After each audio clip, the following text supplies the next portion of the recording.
Bom dia, nono ano. Na aula de hoje nós falaremos sobre os problemas sociais, políticos e econômicos do Brasil. Começamos com trabalho e economia, na página 328. Um dos grandes problemas enfrentado pelo Brasil é o crescente aumento do desemprego. Nos últimos anos, o desemprego ele tem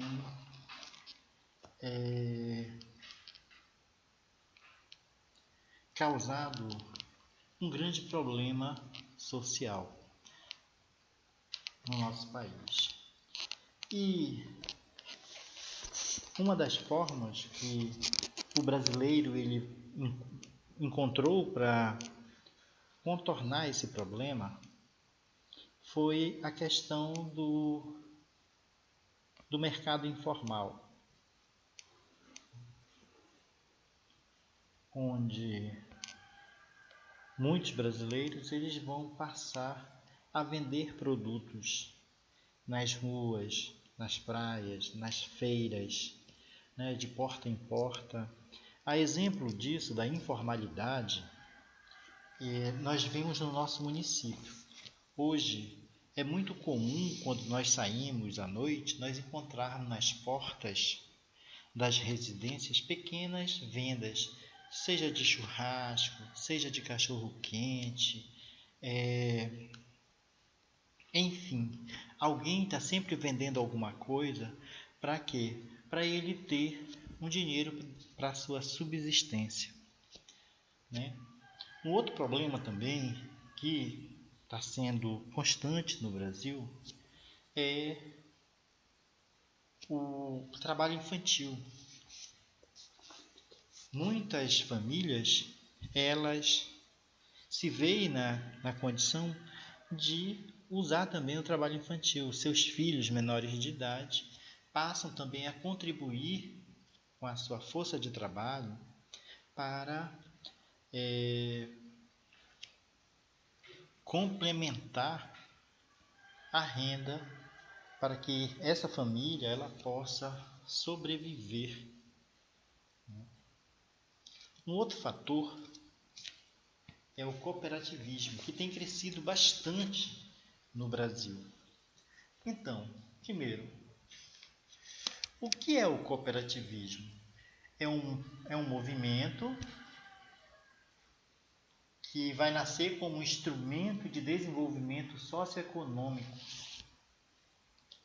em face à deficiência do Estado, ou seja, com a falta da presença do Estado em políticas públicas, grupo de pessoas criam cooperativas, e passam a trabalhar de forma coletivamente. Então,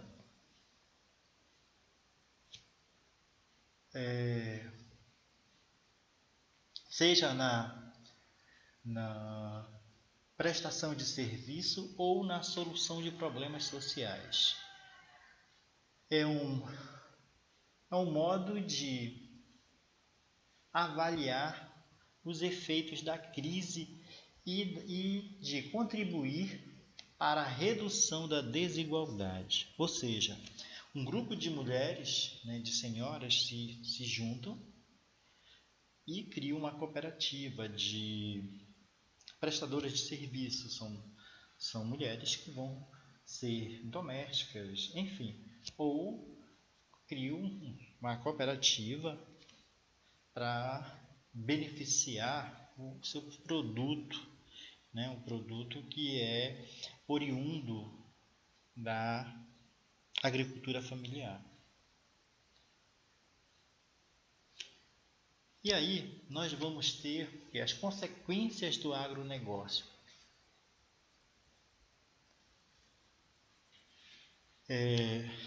Nós podemos perceber que o agronegócio, nós podemos perceber que o agronegócio ele tem grande importância na economia brasileira. Segundo as estimativas de 2014, o agronegócio ele foi responsável por 20% do PIB. O que é o PIB? Produto Interno Bruto. É tudo aquilo que o Brasil produz e vende. Então, esses 21% é referente a essa atividade. Que atividade? O agronegócio.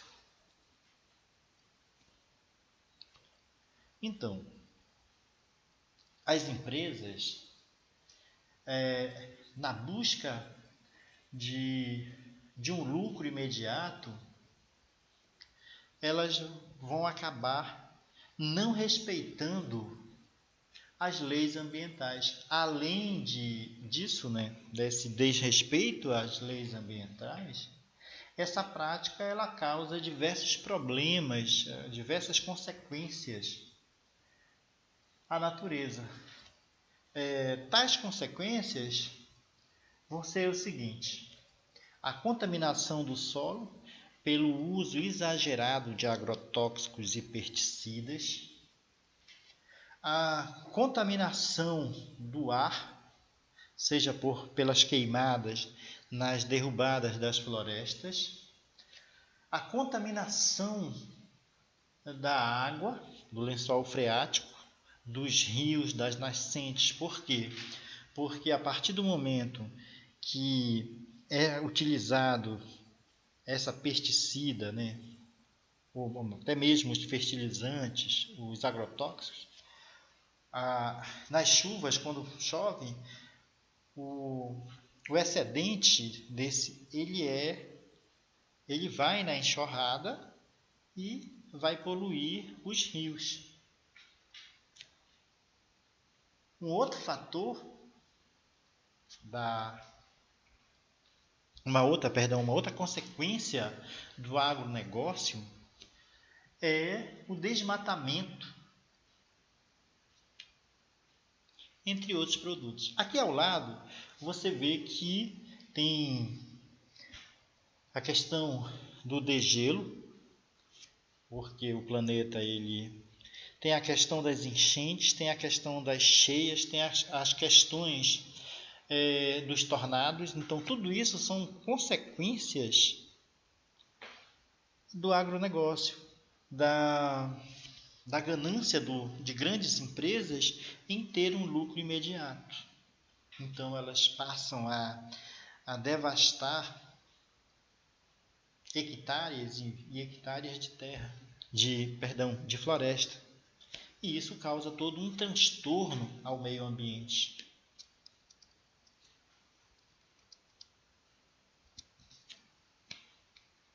Um outro fator que também é preocupante é a vida, das grandes cidades.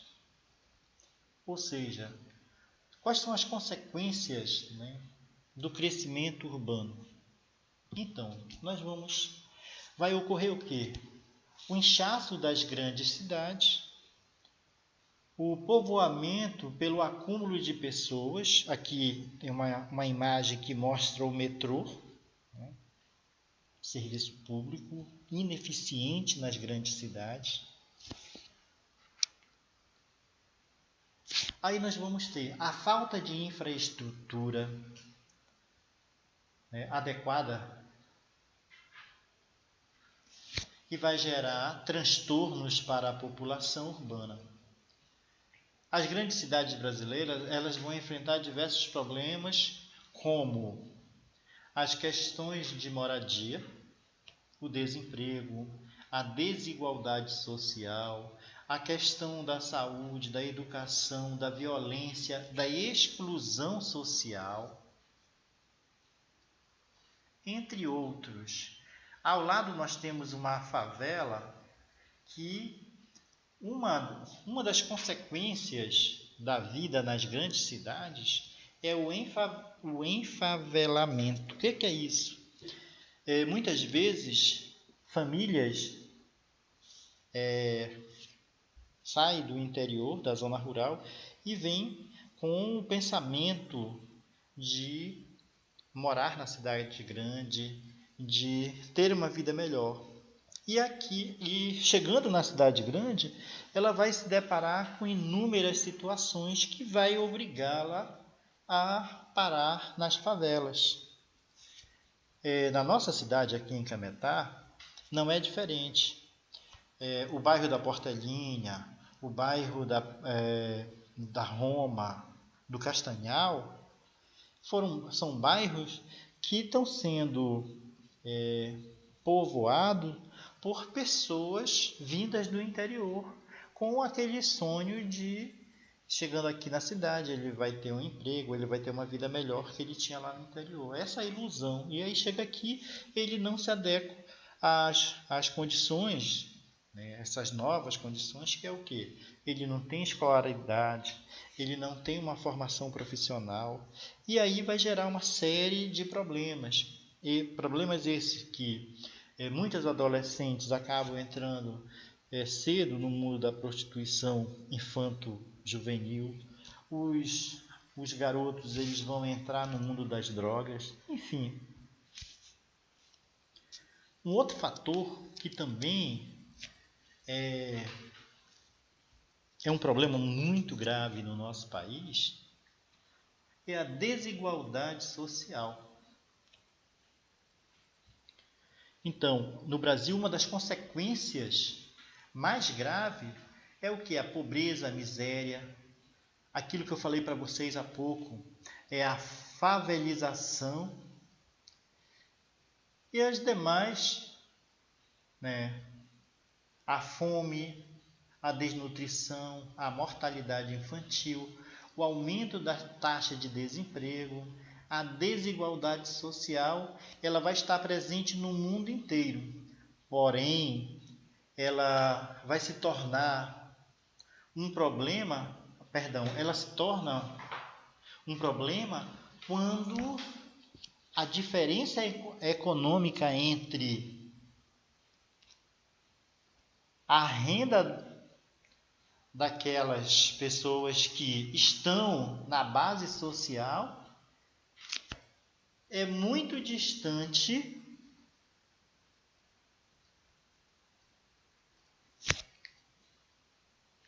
da parcela das pessoas mais ricas, né? Dessa pequena parcela das pessoas mais ricas. Então, isso vai causar o quê? A estratificação social. O que é isso? São os status. Uns ganhando muito, uma exorbitância, outros ganhando uma miséria. Então, a desigualdade social, para resumir, é a diferença que privilegia ou limita determinado grupo social. Ou seja, aqui, se vocês vão perceber, existe um distanciamento nesse Brasil entre a pobreza e as pessoas de classe média alta, as pessoas ricas. Um outro fator é a luta dos povos indígenas. Pois bem, os povos indígenas, eles vão ser vítima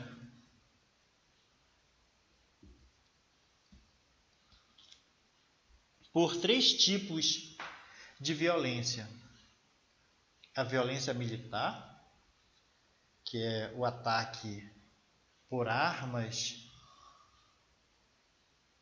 e a propagação de epidemias. A a violência econômica, a destruição do sistema comunitário e a escravidão, e a violência cultural, que foi o quê? A imposição da religião e dos costumes europeus a esses povos. Então, os índios, eles vão perder suas terras e a liberdade de exercer sua cultura. Hoje,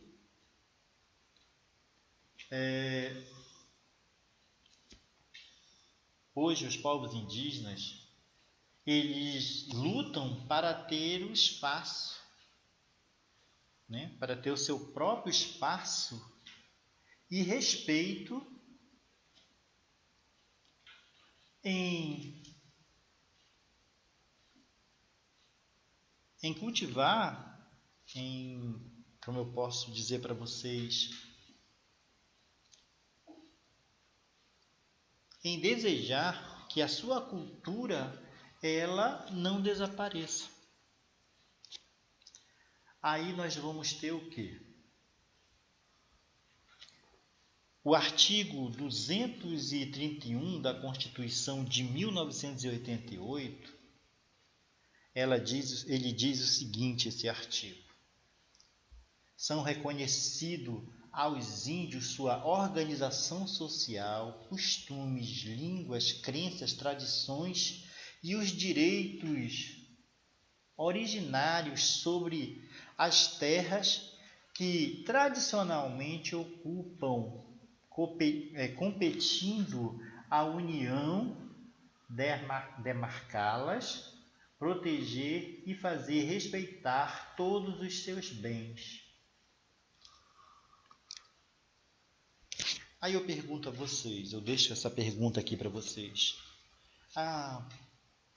Os povos indígenas, a Constituição brasileira, ela respeita os povos indígenas? Ou seja, o governo hoje respeita os povos indígenas? Não.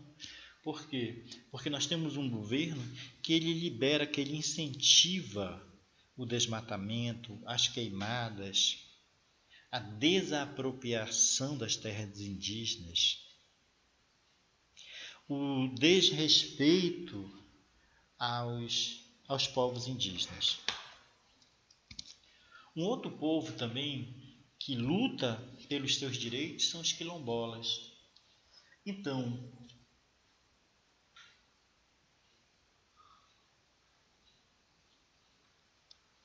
é muito comum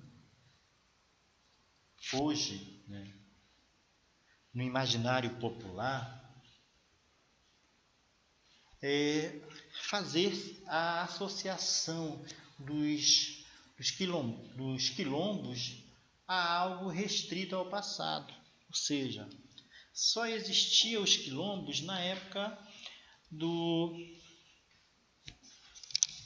da colonização, né? Quando os portugueses eles vão trazer da África os escravizados para trabalhar nos plântios de cana-de-açúcar. E a parte desses escravizados, eles vão fugir e vão formar comunidades, quilombos, né? Comunidades.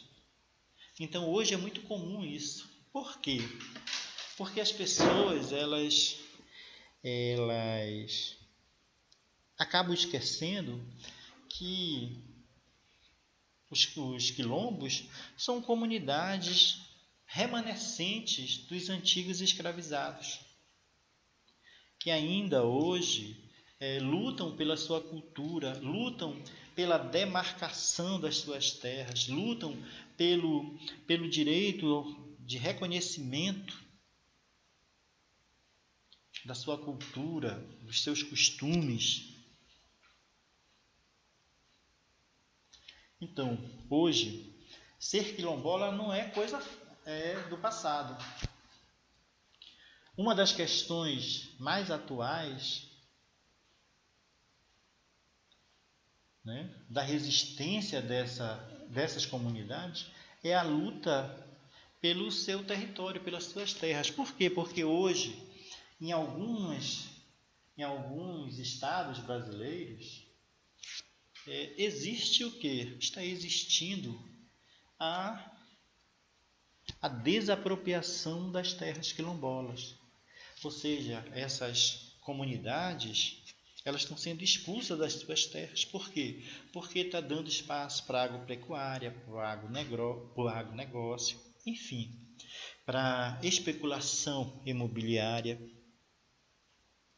E essa luta ela é incansável, né, dos quilombolas, né, dos povos quilombolas. E aí nós teremos o quê? Algo muito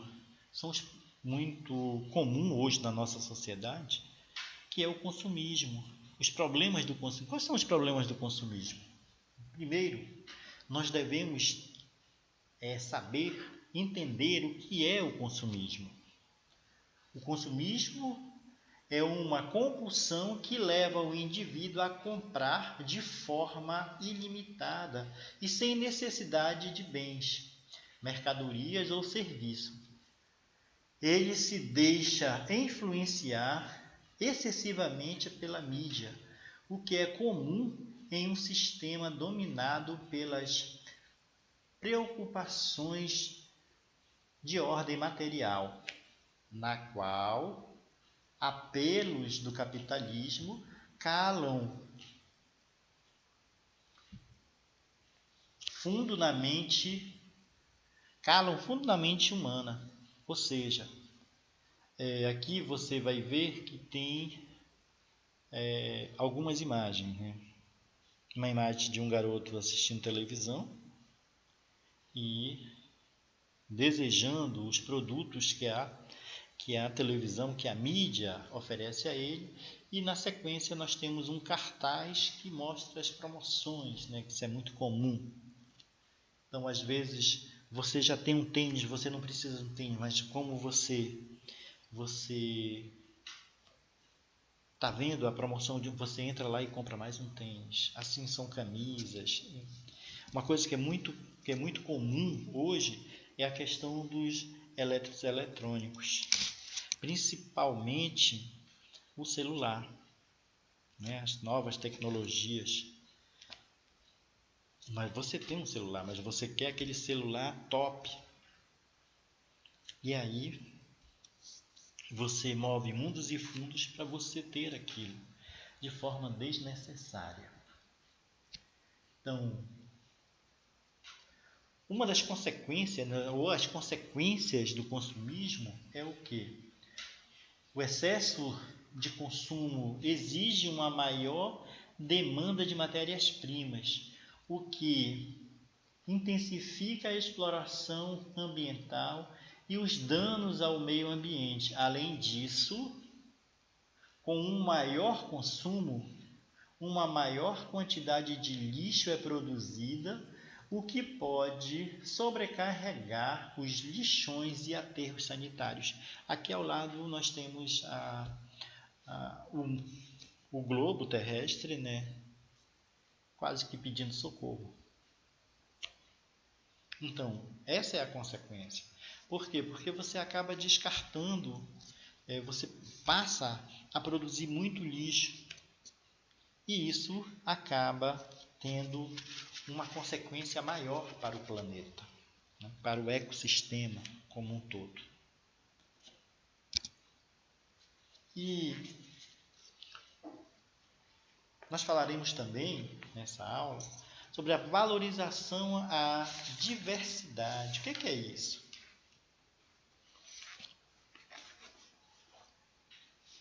O Brasil ele é um país marcado pela diversidade, seja étnica, religiosa, cultural, etc. Essa diversidade se expressa também em relações de identidade e sexualidade das pessoas. Em um país democrático como o nosso, todos deveriam ter o direito de expressar livremente tanto a sua identidade quanto à sua orientação sexual. Mas hoje nós percebemos no Brasil, ou nos brasileiros, que aumentou o número de casos contra a comunidade LGBT.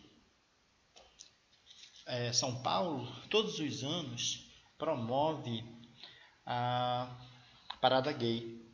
Então, existe a falsa ilusão da conscientização pela questão do número de participantes, mas em contrapartida, aumentou também o número de agressões contra os homossexuais. A homofobia ela está se tornando algo crescente no nosso país, na nossa sociedade. Por quê? Porque nós não respeitamos a diferença do nosso irmão, do nosso semelhante. Então nós achamos que tem que ser do meu jeito ou do modo como eu penso, como eu vejo. E nós sabemos que não é por aí.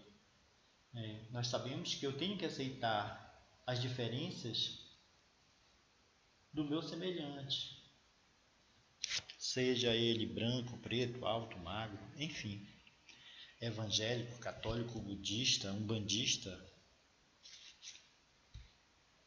E nós não respeitamos. Está longe para o Brasil, como um país democrático, ele ter essa consciência de respeito ao próximo. Bom, meus queridos, eu espero ter mais uma vez contribuído para que vocês entendam o conteúdo dessa nossa disciplina. Bons estudos, até a nossa próxima aula. Tenham todos um bom dia.